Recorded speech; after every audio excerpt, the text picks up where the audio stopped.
Let me tell you something, scaling that ladder. Welcome to the YouTube channel of Bryony Rose. Follow her adventures supporting the musicals. You can see her, you've heard her in the famous West End Theatre. Welcome to the YouTube channel of Bryony Rose.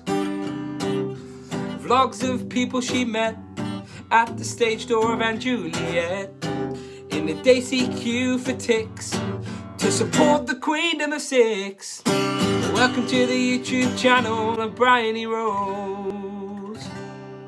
Hey Queenies, it's Bryony Rose here and I'm back with another video. So today is a super exciting video which I literally have been waiting to film for so long, and I'm going to be interviewing my friend and amazing performer, Mary Moore. Hello Mary.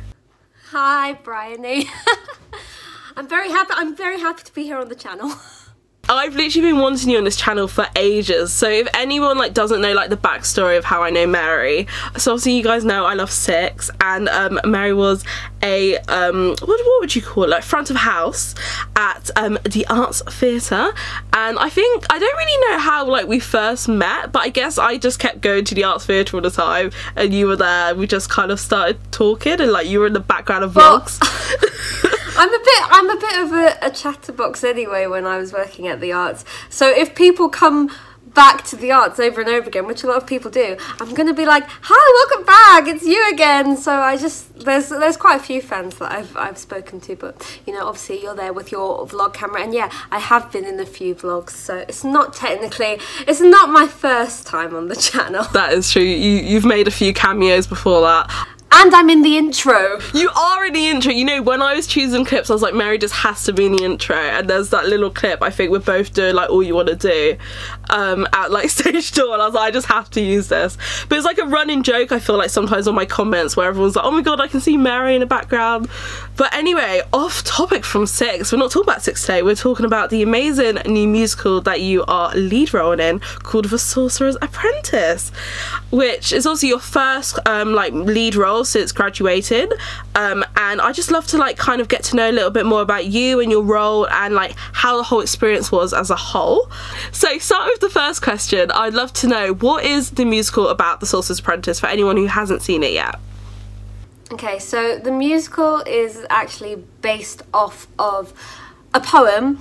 Oh my gosh, I can't even say the author's name. It's Goethe or something, and it's about there's a sorcerer, obviously, and originally it's about his son who can't be bothered to fill up the bathtub or something, and he magics a bunch of brooms to do his work for him, and it all goes a bit tits up, if you will. Am I allowed to say that? It goes a bit wrong. So it's based off of that, and then if you've seen the Mickey Mouse one, lots of people, that's what they will call, sort of, you know, picture when they think of the Sorcerer's Apprentice, is Mickey Mouse in his little wizard's hat with the mops and the brooms and the buckets and all that. But in this one, there's a lot more to it, so they've kind of gender bent it. So instead of having a son, there's a daughter, and that's Eva, who I play. So when it starts, she's actually 12, and we get to see this relationship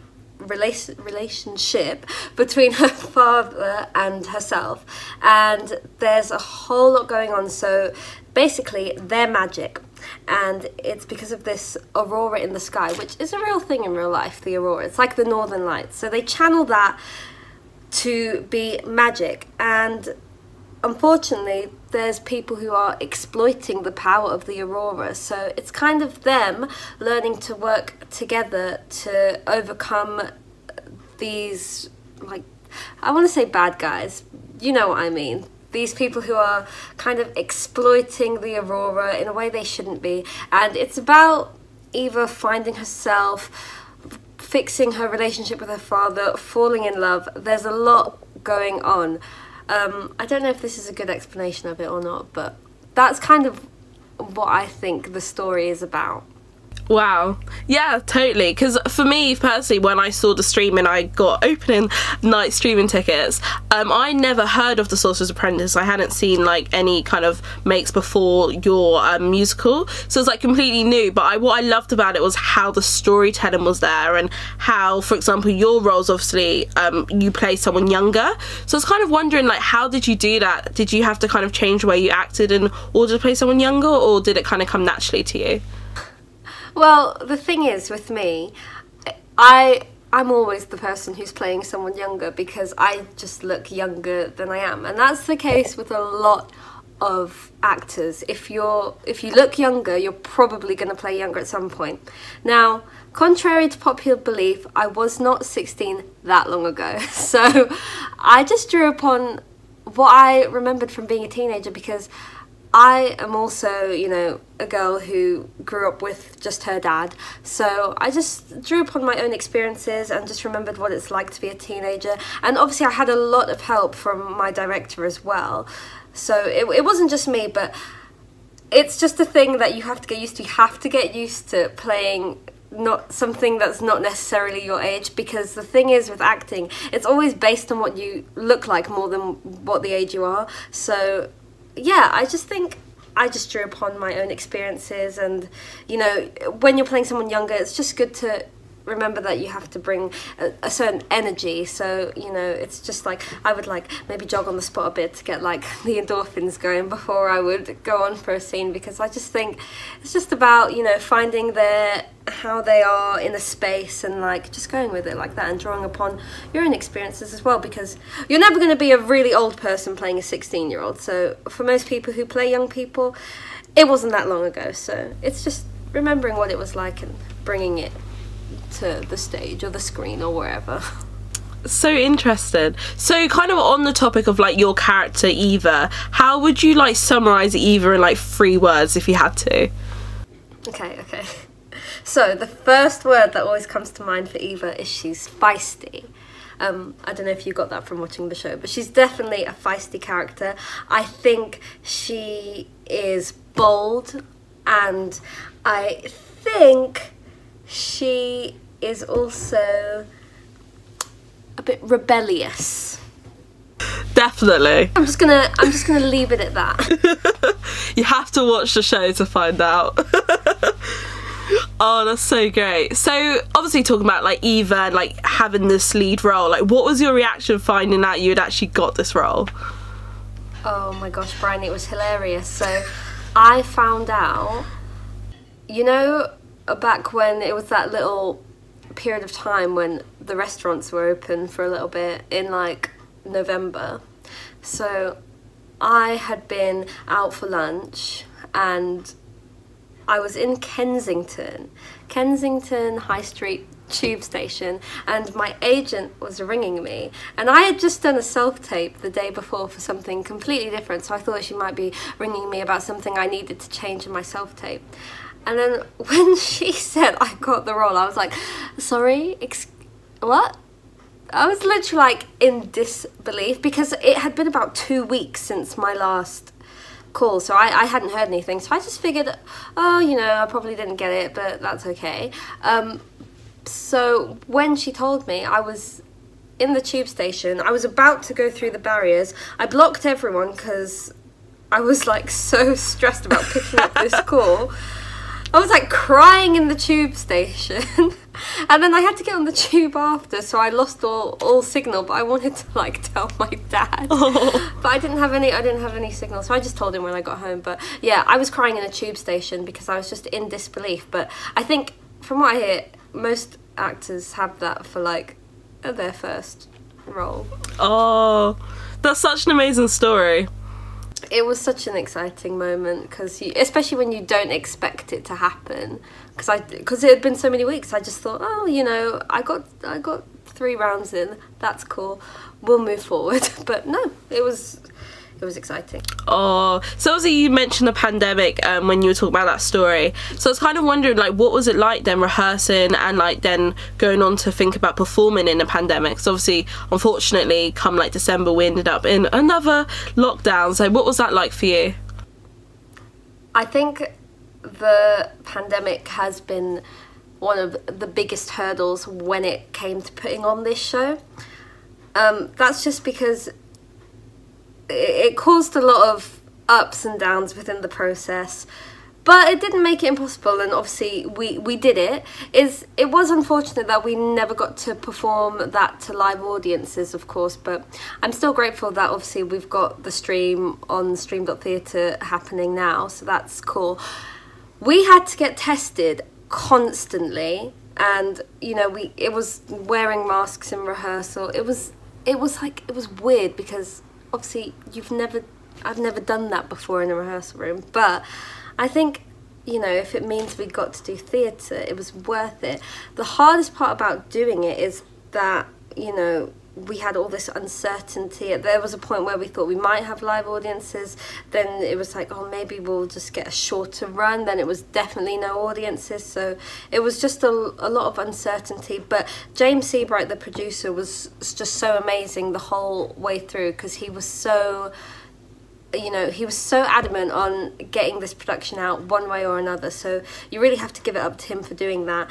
And the other hardest thing was we actually had to have a month-long break during, so stopping and starting was really hard because, you know, unfortunately we had a cast member in isolation at one point, and just because the theatre had to close for a bit because the numbers were getting so high, so losing that momentum, especially for a show like this, was quite difficult. But we overcame and we managed to put the show on in the end, so I'm just grateful we managed to do that. And if we can do that, what can't we do? Do you know what I mean? Preach it, exactly. I think the fact that you were able to kind of still do this musical and still do it so well in a pandemic, like, what can you not do? Like, I think once obviously this pandemic's over, everything's going to feel so much easier for you. But yeah, so you're talking about like rehearsing, obviously you had to take a month-long break. How long then was your rehearsal kind of process overall? So we started rehearsing, I think it was the end of November, so we did about 5 weeks of rehearsals then. So we did one, I think they did stuff before I came on board, because obviously it's a much longer process, but from the time the cast were involved, we did a read through, and that was about 2 days after I actually got the call that I got the job, so it was just like, it was literally like being thrown in at the deep end, because I got the call that I got the job. 2 days later was when it got announced and everything was like going off on my Twitter, and that's when I met the cast and we did a read through of the original script. Then a couple weeks later we started our full rehearsals, and that was about 5 weeks of rehearsing before we went into the theatre, and then we obviously got disrupted, so we had the month off, and then from the time we came back we had 6 days. After a month off we had 6 days to finish teching the show, rehearse it, get it back to standard and film it, so it was quick. Wow, I definitely would not have even thought that. That must have been such a challenge, because I guess though, was it a bit easier seeing as you had like only a small cast of 10 people? Was it kind of easier because it was a smaller cast, or did you still kind of find that challenge of having to kind of remember everything and go back and quickly kind of get it perfect again in 6 days? Well, I think that obviously, I don't know, probably would have been harder if you had a big cast, because it's just harder to get things clean with more people. I think the cast we had was just such an excellent cast. You know, we had people like David Thaxton and Dawn Hope, like legends in the industry, so they are so like on the ball, and it makes it easy for you to be on the ball as well if everyone's working together. So we all felt a bit like, oh gosh, is this gonna happen when we went back after a month? Like, because we did a run just in the rehearsal room just to get it back into our bodies before we went back into the theatre space or anything, and like it happened. And like, I just think because everyone was so on the ball, it made it a lot easier, you know. But I loved working in a small cast because you just get to know everyone so well, and you know, I'm sure you've heard that casts become like a little family in the time they're doing it. So we had a lot of jokes and a lot of banter, and it was really nice to have that small cast and share that together. Oh, it did look like, I think you have so much chemistry like on stage, and obviously you kind of have there's not many characters always kind of on stage at the same time, but then I just found like you all kind of just looked so like in unit, and it just was so sweet.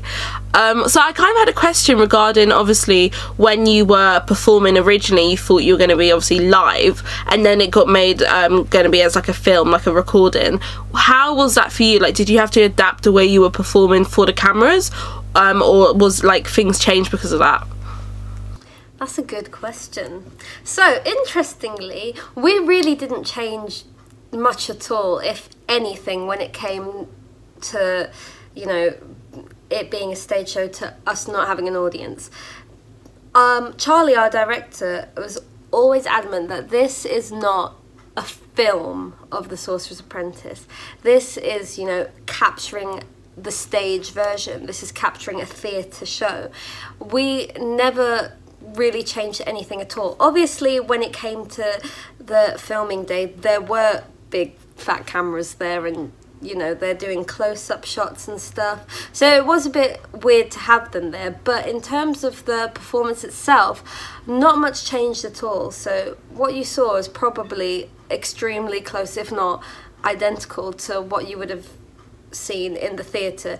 Obviously that's a different experience completely. You can't compare to like being in the room and having someone that close to you singing the songs and stuff, but we really didn't change it so that, you know, there was no points when I was like, oh, now I look into the camera on my left hand side. Like, there was none of that. It was just the stage show as it was, but with cameras. And the filming day was a bit strange because we filmed we just ran through the show, filmed it twice, and then if there were bits that they wanted to do like a nice close-up on, we had a session in the evening where we might have picked that bit up in isolation. So maybe that's the only weird thing about it. So for example, you know, if there was a magic trick they wanted to get a good little like camera angle on, we might have just done that. But besides from that, it was just as it would have been on the stage.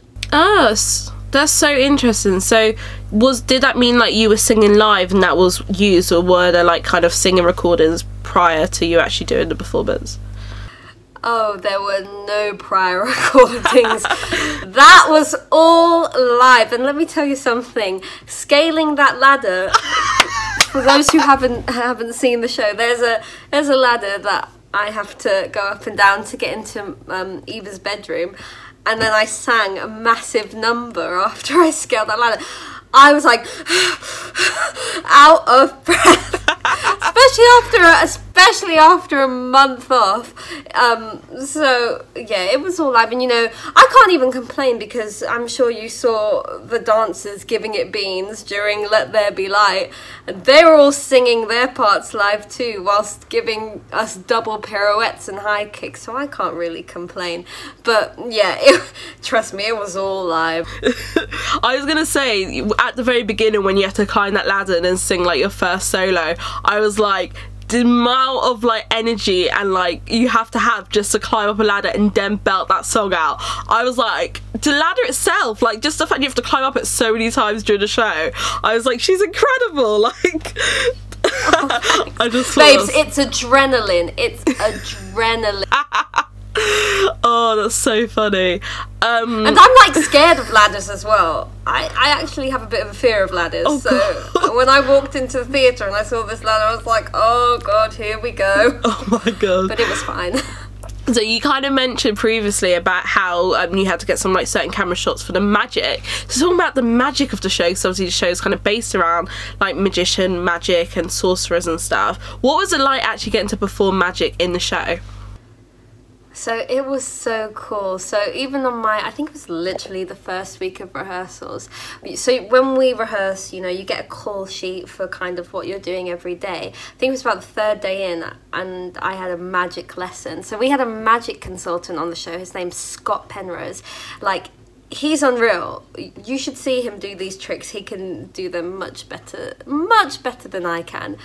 But it was so cool to learn something new, something that I didn't really ever think about doing beforehand, and to have Scott there like guiding us through the whole way. And let me tell you, it didn't always go right. There was a lot of practice involved, but no, it's just so cool to learn something new. And it's so funny because I have people asking me, how did you do that? How did you make a flower out of thin air? And I'm like, I'm not telling you. How do the brooms fly? I'm not telling you. It's magic.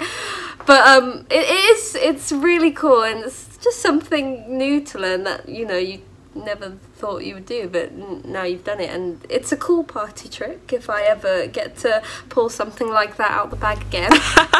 So do you feel like you're now like in like, is it like the magic circle or something, where like now you're like a magician, you can't like spill any of your tricks to anyone else?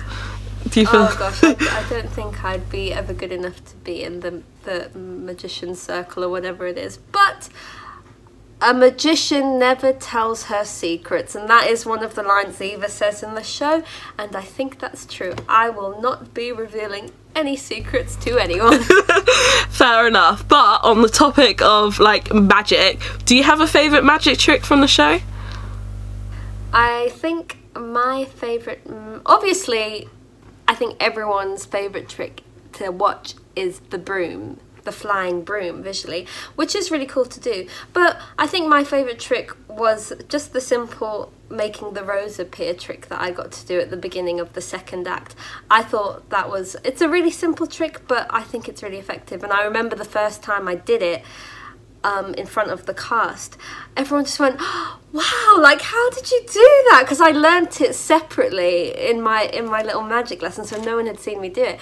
And like it is cool. Like, so I think making the flower, like the rose appear, was my favourite trick that I got to do.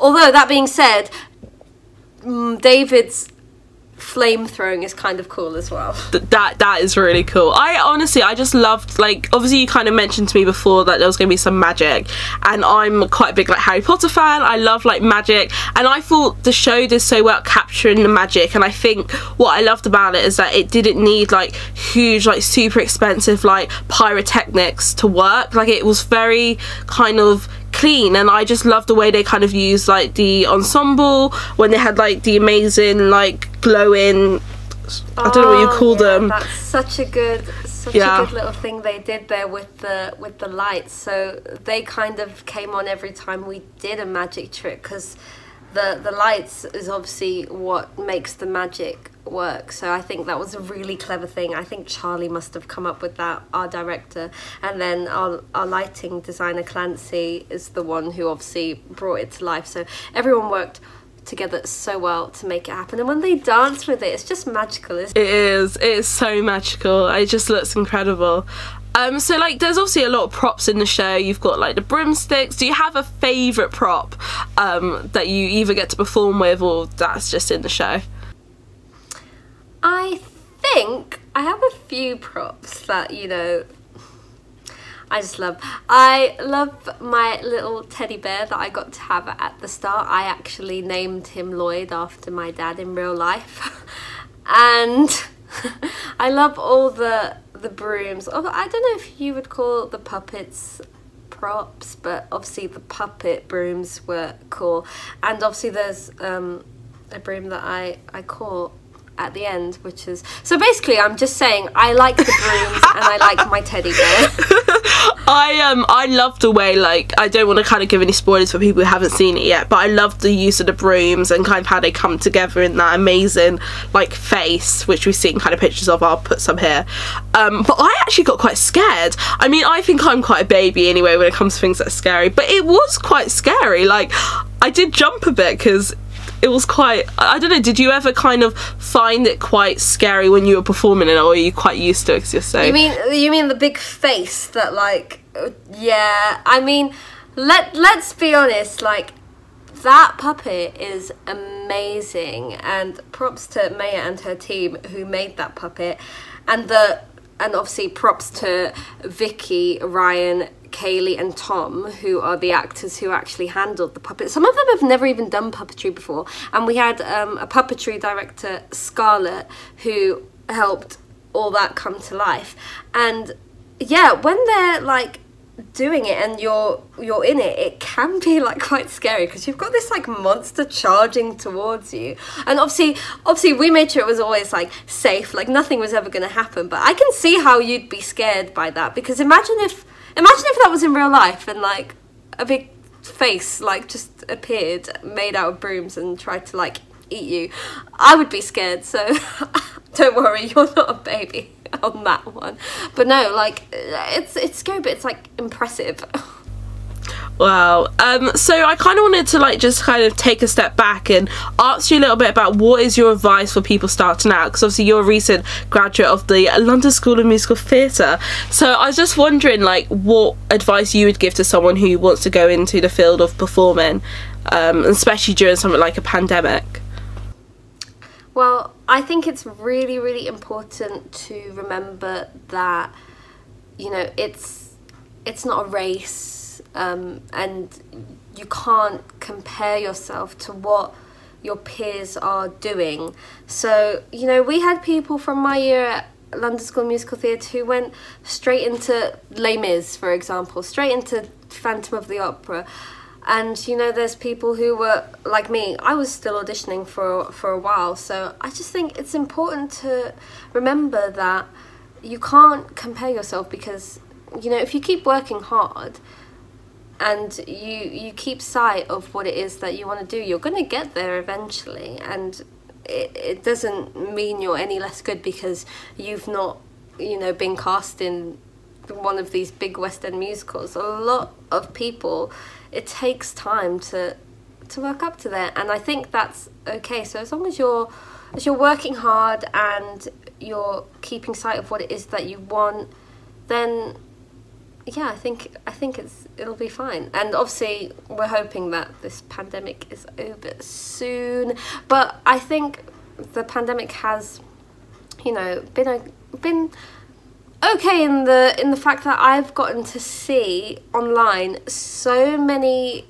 performers that I would have probably never even have seen before. It's been a great time to showcase a lot of like recent graduates. I know a lot of the 2020 grads have had their time to shine as well, which has been great.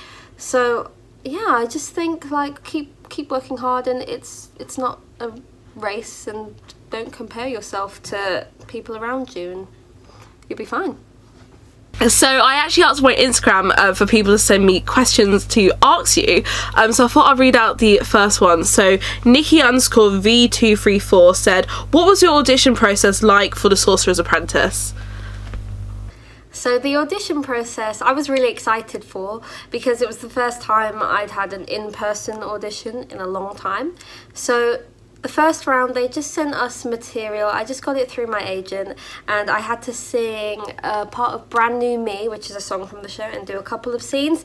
And it was a bit scary because the whole team were there, so there was about 10 people on the panel watching me. But I just went in and had a fun time, because it was the first time I'd gotten to be in a room in a long time. And there were 3 rounds that I did in the end, and they were all just, you know, a bit more material from the show. I got to actually do the second one and the third one with Yazdan, who plays Eric in the show, just to check our chemistry, I guess. But no, it was a really fun experience, and it was just material from the show and scenes with the team. And after the third one, I got the job. Wow, oh my gosh, so it must be like incredible then that I guess you're up against quite a lot of people to actually get that main role. That's so incredible. There were a lot of people auditioning. Even some of my friends were auditioning. Wow. Actually. So, yeah, I feel lucky. Definitely. So the next question is from Charlie Harvey_XO, who said, how different is the transition from working with actors at a stage door to being an actor at stage door? Well, obviously I never got to do the stage door part of the Sorcerer's Apprentice, but obviously when I'm working front of house, everyone at the Arts Theatre, we're all kind of the arty type as well. So I feel like it's not that different, because you know, it's a small community, I would say. You know, everyone kind of knows about everyone. So I think working with my front of house lot, we're very close. We have jokes, we have banter, but we work hard, and it's the same with my cast. Like, we work hard, but we have our jokes and our banter as well. Obviously, we're doing a completely different job. Normally, I would be the one, you know, watching the show from the back of the stalls, and then I was on the stage. But I don't know, I don't think the dynamic is that different, but obviously it's a completely different ball game in itself. Yeah. So interested. So A Purcell 08 asks, what's your dream musical theatre role? This is so cliche. I've just always wanted to play Elphaba. I knew you was gonna say that. And I know it's so classic, like, you know, brooms and magic, but I don't know, ever since, because Wicked was like one of the first shows I got to see, and, you know, I was just like, oh my gosh, I love it. So probably Elphaba, but probably not till I'm like in my 30s. I think you'd be a great Elphaba. Oh, thank you. I mean, I'd love to do like loads of stuff before that, obviously. I always wanted to like originate a role as well, but I've already done that now, so I guess I'll just work towards Elphaba next and hope for the best. Oh my gosh. No, I think you'd be such a good Elphaba. Like, I could just see you, because like you've already now got experience with a bit of magic, like you've got it covered. So toasted.pineapple has asked, what's your favourite part of your performance? My favourite part to do in the show was a song called You Hardly Know Me, which I got to sing with the lovely Yazdan Kafori. So it's a duet between Eva and Eric, who are kind of like the young lovers of the show. And it's kind of like, it's a cool one. It's just like, you know, you saw the show, Bryony, you know what it's like. It's a cool duet to sing. And actually, when we started rehearsing, it was my least favourite part to do, because I just couldn't get to grips with the song. But like, once we put it on the floor, I just loved it, and it's got some great parts to sing, and Yaz is such a good person to play against. So I think that is definitely my favourite part to do in the show. So cool. Yeah, no, I thought you two had really good chemistry. Like, I thought it was quite cute kind of seeing you kind of like young loves like throughout the show, and it was really cute. So the final question that someone sent in that I'm going to do today is from Trapped in Amber 97, which said, do you believe in magic? I believe there's a little bit of magic in the world everywhere. You know, sometimes things happen and you just don't know how they happen, and why should we have to explain it? I think magic is real, and you know what? I've learned magic, and I still think some of the things that we did in the show, it's real magic. It is magic. Like, how else would you explain a flying broom? You tell me that. Exactly. So yes, I believe in magic. It's been such a pleasure getting to talk to you today. It's like so insightful hearing it from your point of view, like how the show was. So just before we end, I'd just love you to let everyone know how they can watch the show. Thank you.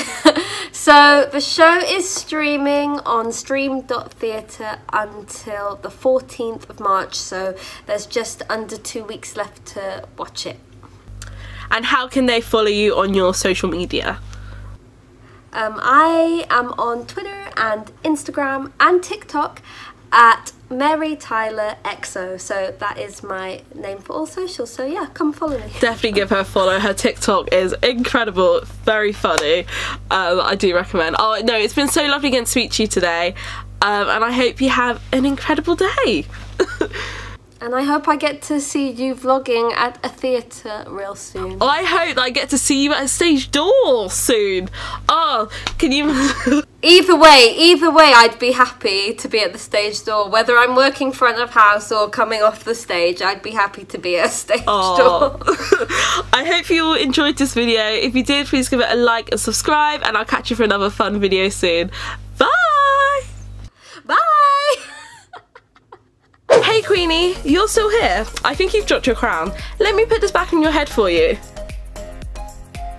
If you want to watch more stagey goodness, you can check out my latest video by clicking here. And if you want to be part of my musical madness, you can also subscribe to me by clicking here. All my socials are going to be linked below, and you can check them out down there. With that being said, I'm off. Quick question. Do you know where stage door is?